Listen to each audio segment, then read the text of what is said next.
So welcome to the first of our 2D to 3D masterclasses. In this masterclass, we're going to be using the Purple Mash software. This is the only masterclass that uses a paid-for software tool. And the reason we're including this in the series is that we know that a very large percentage of primary schools already have a Purple Mash subscription. So we want to be able to show you how you can use that subscription to do 3D printing. Purple Mash is suited ideally for the very, very young pupils, ages around 4 to 6. Pupils that haven't sufficiently developed some fine motor skills to be able to use the more complicated 3D modelling software, because it still allows those students to access 3D printing. It still allows those students to create their own designs from their imagination. But then they can still see that 3D printed model. And you can of course use the traditional elements of the software as well to print out a net so that they can see the relationship between a net model and a 3D printed model. And it's ideally suited, certainly in early years foundation stage, for doing topic work, for example, the vehicles or characters, people, animals, and so on.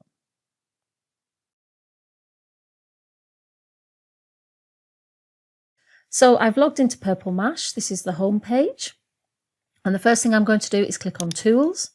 And we're looking for a tool called To Design and Make. And if you scroll down the Tools menu, we can see it is here in the Art and Design section. So I'm going to click on that. And I'm going to launch To Design and Make. Now, the first thing I need to do when I launch this is choose a model to work on. And there's lots of different options. So this first screen is different types of vehicles. Okay, we've got houses, some more different vehicles, figures.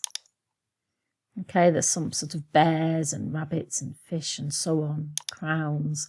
And there's also some 3D shapes. So I'm going to go back and I'm going to just choose a car for this first model. I'm going to click OK. Now what this does is it opens up the template with a pre-drawn car. So in the main screen here, I've got a car. It also, on the right of the screen, shows the net of that car model. So you can, traditionally, you would use this software to 3D print the net, and then students could cut it out, fold along the fold lines, and glue the glue tabs down to make a 3D model from cardboard of their design. However, there is another element of the software that allows you to export that 3D model as an STL file, which is the 3D printable model file. Okay, so I can see a preview of what that 3D model will look like in the bottom right hand corner.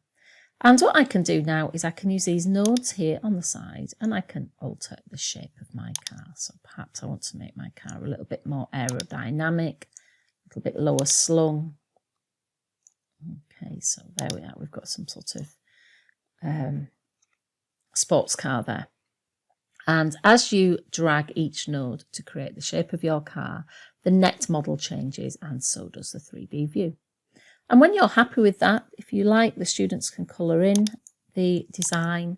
And this is transferred onto the net diagram. So they can put some go faster stripes in and there we go, along the car, for example. And when that is physically printed onto paper or cardboard, that will be printed in full colour.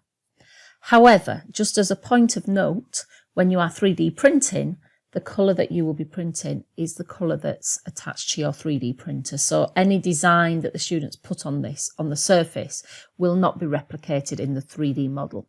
Okay, it is purely the shape of the car that will export.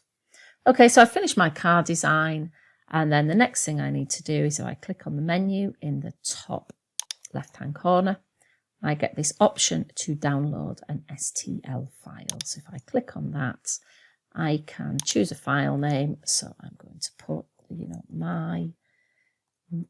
my car. Click OK. And then I get the option of where I would like to save that file. And that is a 3D model file successfully exported and saved. So you can just take that file, import it into your slicing software and slice that model as normal. Okay, so that's the use of Purple Mash. what I'm going to do is just start a new model. I'm just going to show you some other options. If you would like to do custom shapes, if you scroll along to the last one, I'm just going to click on this one here. What you have the option to do in the menu here on the left is you can add nodes. Okay, so if I click on this add node, I can add nodes all the way along. I'm not quite sure the maximum. I think it may well be 20. But I can keep adding nodes, and that will allow me then to create quite sort of sophisticated outlines and shapes. Because the more nodes I add, the more sides my shape can have. So it gives me lots and lots of options for generating sophisticated shapes. And as you can see, there's a 3D model file. So that's Purple Mash using to create a 3D model from a 2D flat surface image.